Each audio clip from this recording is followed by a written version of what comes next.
essay today for Bloomberg Opinion, you focus on the fiscal. Part of the challenges here in the year forward is not so much a monetary impulse, but a fiscal impulse. How will that change the Fed's work? Well, the monetary policy is still going to be tricky. How high do you go for how long, and how much slowdown do you tolerate?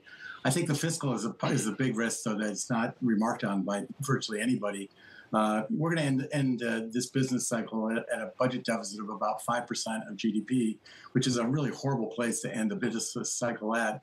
And that's before we actually get all the costs associated with higher interest rates on debt service and the costs associated with Social Security and Medicare as the baby boom generation retires. So I think the fiscal situation in the U.S. has deteriorated very sharply. Up to now, markets have been extremely tolerant about this.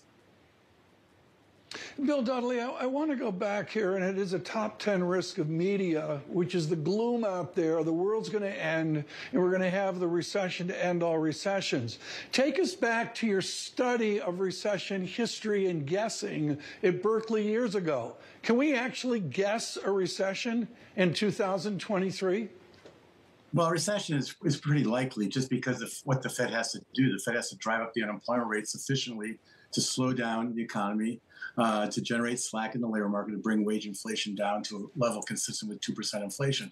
But what's different this time, I think, is that if we have a recession, it's going to be a Fed-induced recession. And the Fed can end the recession by subsequently easing monetary policy. I don't think that there's a big risk of a financial instability cataclysm that pushes the economy into a deep recession. I think this is a recession where the Fed has the controls. When they need to ease, they can do so.